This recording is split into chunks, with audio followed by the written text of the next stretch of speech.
Hello, everyone. My name is Stuart Rothgiesser. I'm speaking to you from sunny South Africa in Johannesburg. And, uh,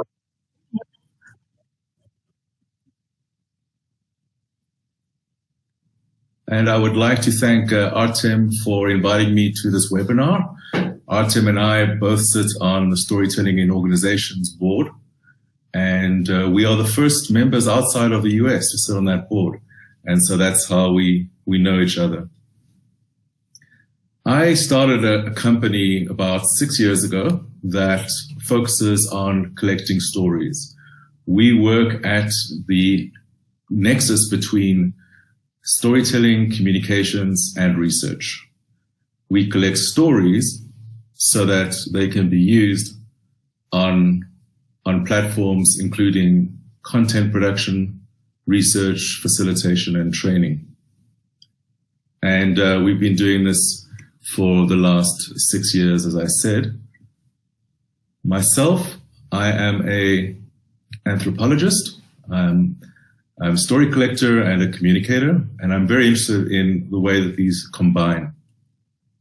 So we use real life stories for employee engagement purposes. We do leadership story coaching. We do internal campaigns, communications campaigns using stories. And we also use stories for change communications. And as we go along, we've built up a network of researchers, story collectors. And one of our key passions is teaching people how to collect stories. So today, I want to teach you a very practical skill of how to collect stories, how to build trust, how to build what we call the container. The container is the place that will allow the person that you speaking with to share some of their most intimate details.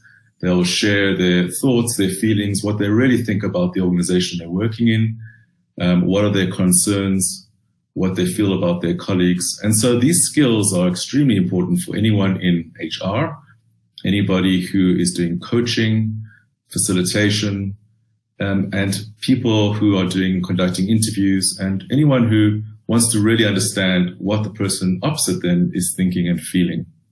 Key to this is to build trust with the person. We usually spend sometimes up to half a day, 3 hours with someone collecting one story. And we do that because we want to get the details and the texture. Often we don't know where the story is. We may have been told, we want you to collect a story about one of our employees who worked their way up in the company. But when we actually sit down with them, we realize that the story is quite different. And so we need to be open to that.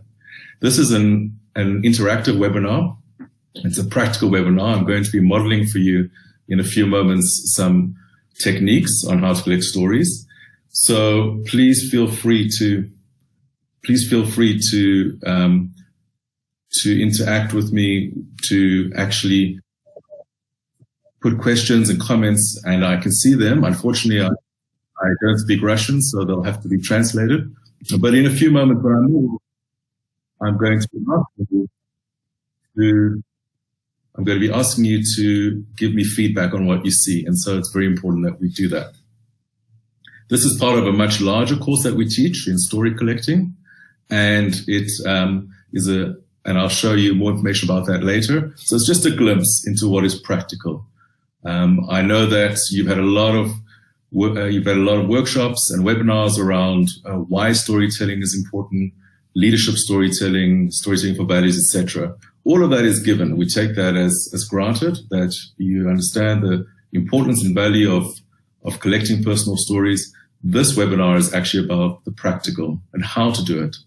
And so I would encourage you to get into that space. So the first thing when it comes to collecting a story actually happens before the interaction with the storyteller. And that's in the preparation phase. And the way the preparation is done will also determine the success or failure of your venture to collect information. We often have clients who say to us, we want you to go and collect a story, and this is the employee to go and speak to. And once we do some research, we find out that actually there may be some challenges. For example, the person may not want to speak. They may be shy. They may actually have some kind of lisp or other kind of speaking disability. They may actually not have a story to tell. They may just have an anecdote. Our job in the preparation phase is to find out, first of all, is there a story? We often use the hero's journey as our model. So we will make a phone call. We'll call up the storyteller and we will say to them, we've been asked by this client to collect a story. Please just give us a basic outline of it. The second question is, are they able to tell it? Are they good speakers? As I said, do they perhaps have a lisp or some other issue that will prevent them from telling the story well? Thirdly, and very importantly, and we'll touch back on this later when we look at ethics, is are they willing to tell the story? And for this, you have to be completely transparent. You have to say to them, where's the story going to go? Now, in South Africa, we work often with people that are not as aware of digital media, of the internet, and our job as story collectors, our ethical job, is to inform them of how far the story can go. To inform them that once we've collected a story, it could be turned into video, it could be turned into an animation, it could be spread over the internet across the world. And many people, especially uneducated people, don't understand the power of the internet. So our job is to say to them, this story is going to be used for this purpose. It will be published in this place. Are they still willing to tell it? And if you're working with employees, they may not want to share with their coworkers some of their intimate information. Of course, if you work in multiple languages, you may need a translator. So having a phone call beforehand or a quick meeting beforehand with your potential storyteller will show you very quickly what is their level of a language you're collecting the story in. Are they willing to tell it? Are they enthusiastic to tell it? And also cover some of these ethical issues. The second thing is to prepare your team. And later on, we'll speak about trying to have as small a team as possible. But usually, if you're collecting a story for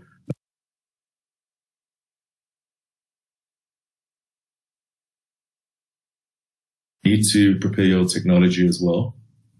So there's that piece. And then thirdly, and this is very important, to building trust and to making the storyteller feel comfortable, is the location. We always like to try and find someone who has a quiet spot where they feel comfortable. This could be their home, preferably, or their workplace. We prefer the home because in the home we can see many things that tell us about the person. For example, they may have a trophy or some family photographs. If they have these, we can refer to them while we're collecting their stories. And again, this is out of our control.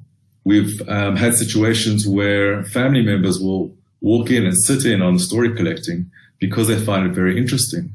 Often in communities, other people will come and say, who are these people? Why are they here? Or what are they looking for?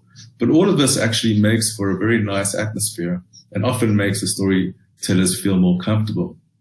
So the location is important and it should be a place that is familiar to them. It also has to be a place that is as quiet as possible. If you're recording audio for video, you want to make sure that there is no wind or traffic coming by. So these things all have to be taken into account. So a large part of story collecting is the preparation and the consulting that we do beforehand.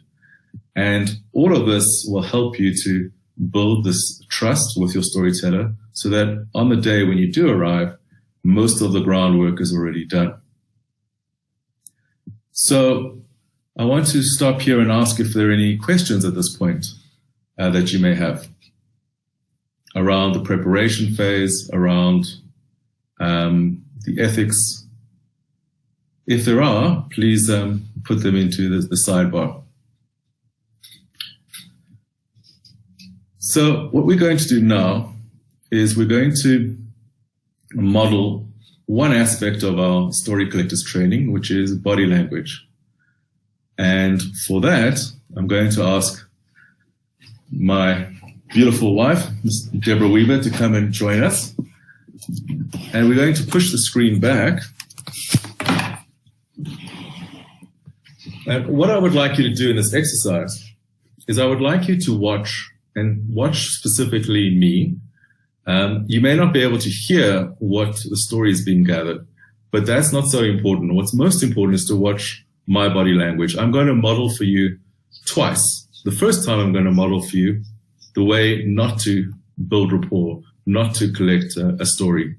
And the second time I'm going to model for you how to collect a story and how to do it well. So your task right now is just simply to watch and to focus on me, not on Deborah, and watch what I do with my body, watch what I don't do, etc. And we'll do this just for about 30 seconds, and then I'll come back and get your feedback. Okay, so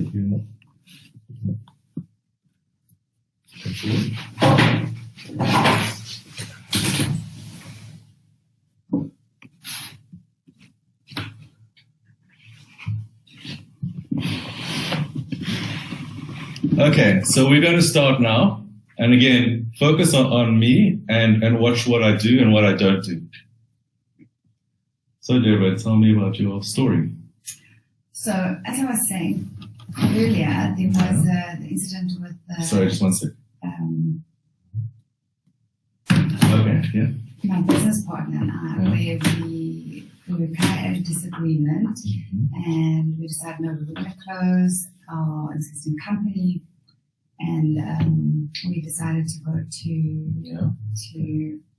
mediation. Yeah. And as a result of that, the mediation was quite difficult, and it was difficult because both of us were very good friends, and we've been friends for a very long time. And so we decided to go into this mediation, and it was very difficult. And yeah, then that's kind of what we decided. Okay. Okay, thank you. Okay, so I hope you're all able to see that. Can you tell me, what did you notice about my body language? What did you see there that I was doing that you thought was not the right way to collect a story, or not the right way to interact with someone?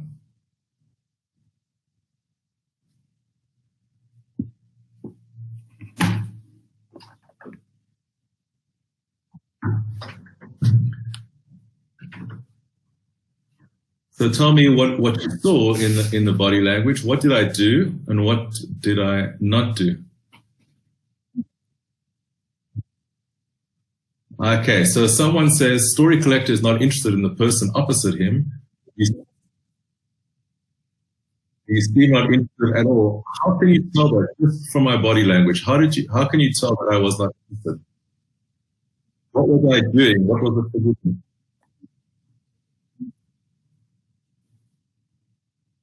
What were the physical cues? What was the body language that showed you that I was uninterested?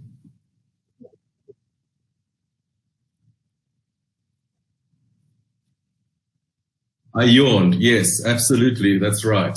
Very good. So someone said, I yawned. So many things, interruptions. There were lots of interruptions. You could have seen that I picked up my cell phone at one time. I also picked up a pen another time, and I pretended to write. I also picked up the clock at one point. And somebody says, I crossed my hands. Yes, I went like this. This signifies closed body language, and this all crossing the legs. And both of those show the person that we're interested. Remember, a large part of our communication is physical communication, non-verbal. And so what we need to do as story collectors is show, as I'm doing now with my hands, that we are actually interested in them, we're open, and we're not judgmental. Somebody said, I forced Deborah to speak faster. Yes, very good. I went like this, saying, come on, hurry up. And that's a terrible, terrible thing. I showed that I was short of time. Yes, I even went like this one time. Very good. So you've picked up a lot of the points there, and of course there are some more. The other thing I wanted you to notice is all the things that I had in between. So we had a whole bunch of papers, clock. We also had some stationery, and this was placed in between myself and Deborah. And this again is another way of shortening the communication between us. You want to have a clear space, nothing between you and them. You want to have as little technology as possible, especially if you're interacting with people that are not as wealthy. And you certainly don't want to have a clock in the way. Okay, great. Now let's model for you the way that it can be done, the way that one wants to use body language in a positive way to collect stories. So I'm going to ask Deborah again to tell me a bit of a story. And once again, focus on me and look at my body language.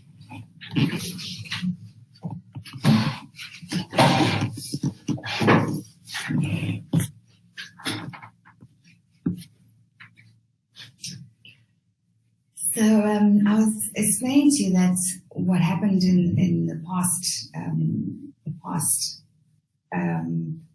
few years with my business was that I started this partnership with a very good friend of mine, which was actually quite a bad idea because in the end we decided that we couldn't really work together, and we decided to close the business, and so we had to go to and we also decided to go to mediation together. Why did you decide that you had to close the business? Well, we were struggling to work together. We had differences in our working styles. We had differences in opinions. We were having too much conflict, and we just didn't have the same vision for what we wanted with the business. What was the vision that you wanted?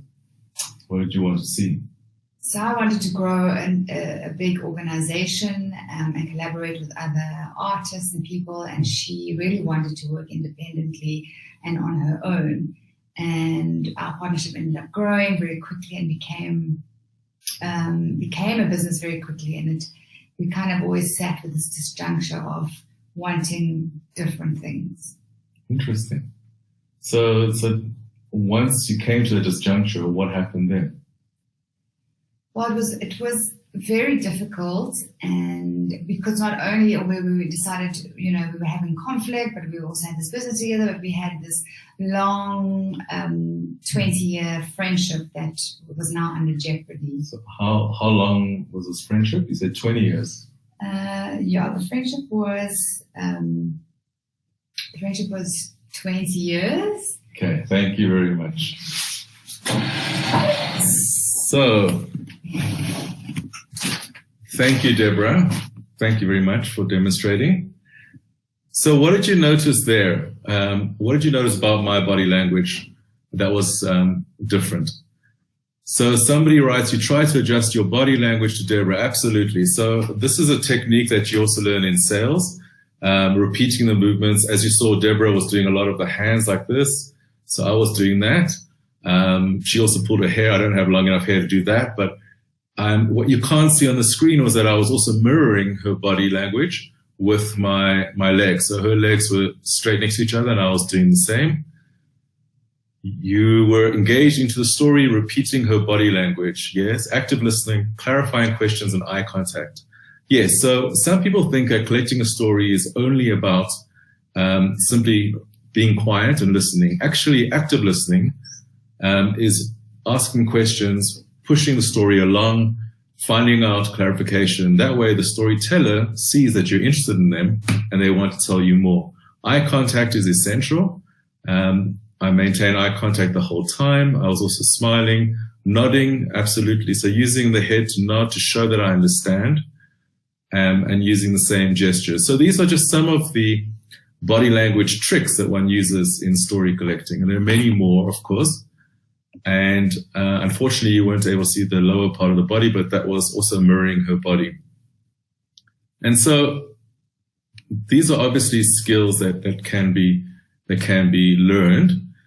And some of the other things, besides keeping your body language open and mirroring the storyteller's body language, keeping your arms and your legs uncrossed, nodding your head, clearing the space of objects, is also to do simple things like try and dress like your storyteller. So I'm not going to dress in a suit and tie if I'm going to collect a story from a farm worker. And similarly, I'm not going to dress in jeans if I'm going to collect a story from a CEO. Also, there's certain cultural points of view. In certain African cultures, making eye contact all the time, especially if you're younger than the person that you're collecting a story from, is considered extremely rude. And one has to drop one's eyes from time to time. In other cultures, facing another person with your feet is also considered rude. So it's very important to find out what is culturally appropriate. We also recommend bringing a gift. This could be something as simple as a drink or some chocolates. That's just because you're coming to collect someone's story, and so it's good to actually give something energetically in exchange. As you may have noticed as well, I was completely free of technology in the second version.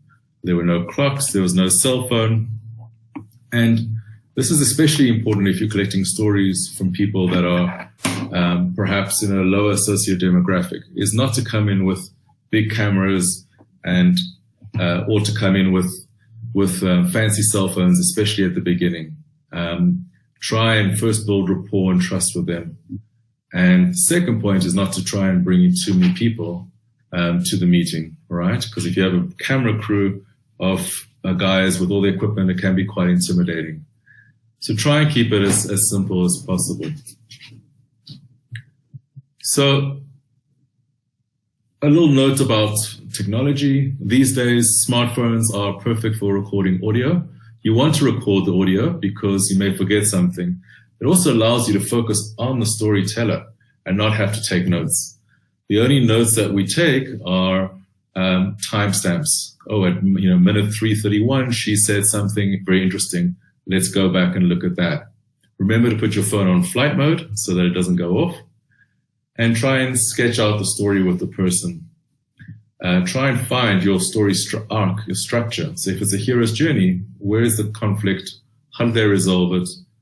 What did they learn from it? How have they been transformed, etc.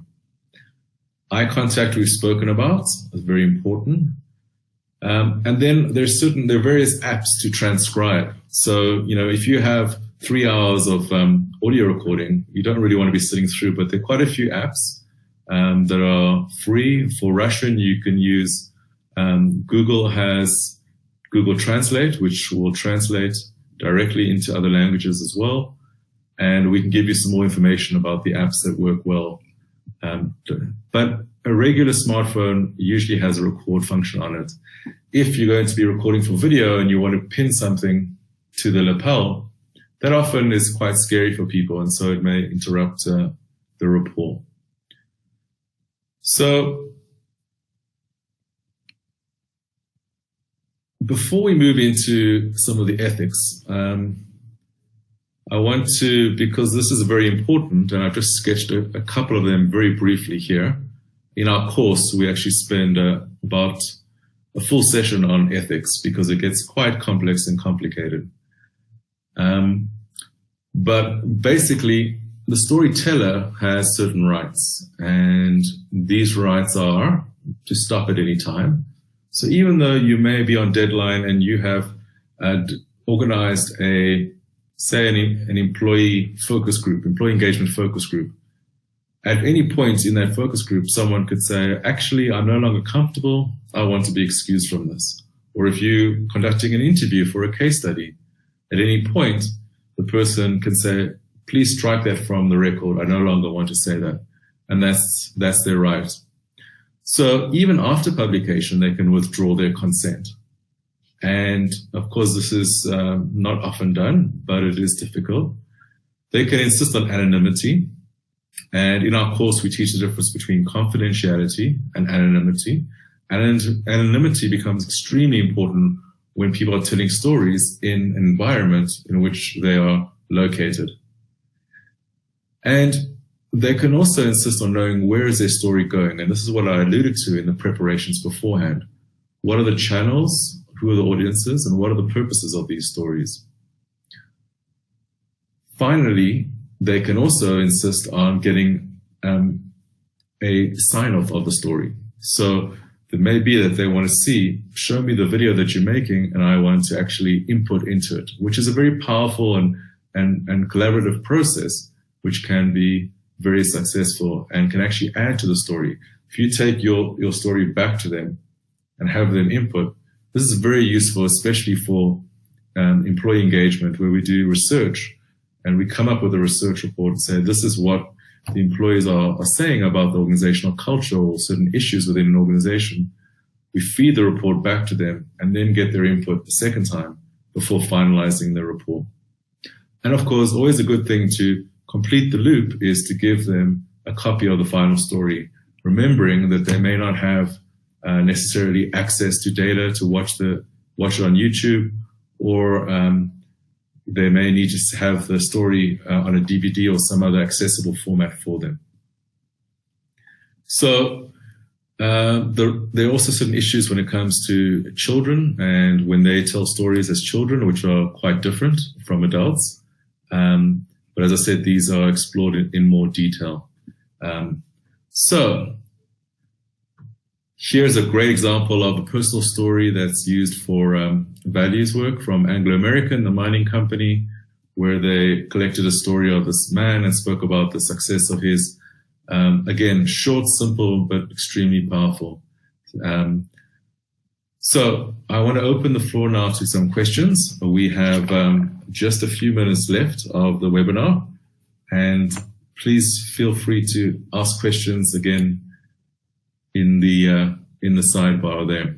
Questions about anything from technology to ethics to body language, building rapport, trust, what we do with stories, how to collect them, record them, etc.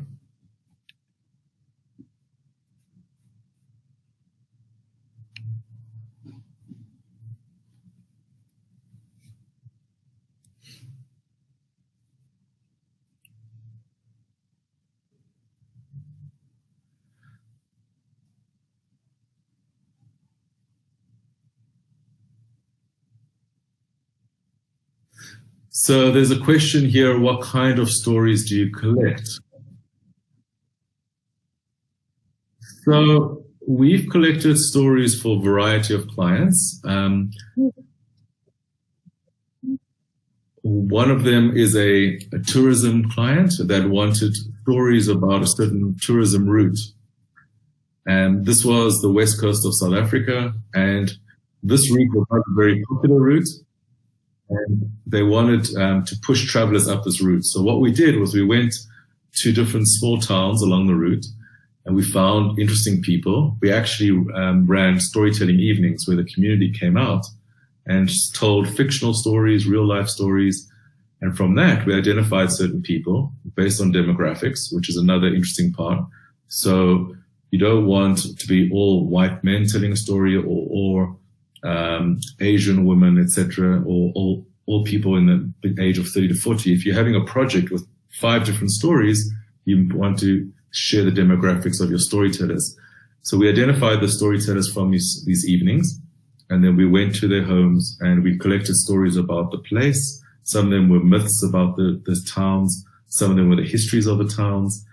These were all put onto a website that a traveler can follow the route. As they follow the map, out from each town comes a story along with photographs, and that encourages them, their interest in the area. That was one really rewarding contract. Another contract was for a fishing company that wanted to tell the story of an employee who had worked her way up in the company. And it was a story of women's empowerment, a story of being able to better yourself. And this was used to inspire other employees to do the same. So we collected that story on video. And then we've also collected stories for leaders. So when leaders want to change the strategy or they want to develop a new strategy and they need buy-in. And so I'll just briefly relate one of those stories to you. This was a story of a CEO of a destination management company. And he was changing the strategy and he needed the buy-in of the member organizations. And so at the annual general meeting, there were about 200 different organizations. These are everything from hotels to wine farms to drivers to tourism guides. He told a story that was about himself as a young engineer in his previous career and how he believed that he could actually make changes when he was working at a nuclear power plant. And he saw that there was a better way of doing things, and he tried to work it out by himself, and he kept getting a brick wall. He kept hitting a wall where he couldn't go any further. Only when he consulted with the older engineers who'd been there for 20 years, together were they able to find the solution. And so he told the story at this meeting of membership, and without any introduction. And then he explained to them, I'm going to need your help for this organization to move in a better strategy. I'm going to need your advice. I'm going to need to consult with you. We're going to have to collaborate together. And he got a resounding success. People stood up and clapped. And he got buy-in for his strategic direction. And so he used a personal story that had nothing to do with the subject to plant the seed that collaboration was key. I have a question. Do you use a script questionnaire to interview, or do you have it flexible depending on a speaker? Just keeping in mind. So no, I don't use a script at all. As I said, the client will say to us, this is a story about X, and we will go and we will see. And sometimes it won't become like that. What I use is I use a story arc. We usually use the hero's journey. And so there's something, and we sometimes spend half an hour waiting to find out what is the hero's journey for this particular person. Once we have it, it's quite simple. And then we can pull out, we say to them, for example, what was the call to action? What was the conflict? How did you overcome it? What did you learn from it? And if you had to do things differently, what would you do now? So that's a really important part at the end, is to say, if you had to do things differently, what would you do? Because it allows the storyteller to reflect backwards on the story, right? You often take them into that moment, and then you need them to come out with their knowledge of today, or what is the piece that comes afterwards. So we don't use a script. Sometimes this is challenging because we need to get sign-off from the client, and sometimes you're on the road. So then you have to email the client and say, look, this is the story. Can we go ahead with this? And usually it works out fine. This is the key difference, and I've written an article which I'll share with you about this, between story collecting and storytelling. We don't know. Most advertising agencies will sit and they have a particular idea that they want to put across, and their copywriters will put out a particular story, right? And they'll make it up. We don't know where this is going. So we have to be open enough and intuitive enough to pick up on the narrative thread. We have to be both open and intuitive. And sometimes it can be also quite exhausting because you're sitting there for hours, it can be hot, and you're not sure where the narrative thread is.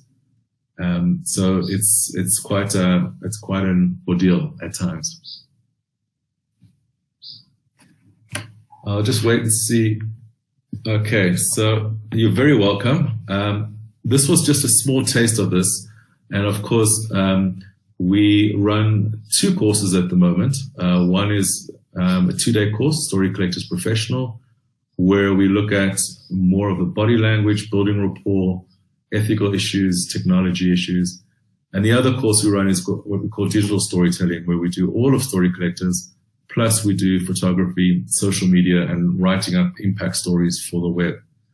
So if you would like to know more about this, please do get in touch with us, and we can be reached at, I can be reached on the email there on your screen. And thank you very much. It's been a real pleasure chatting with you.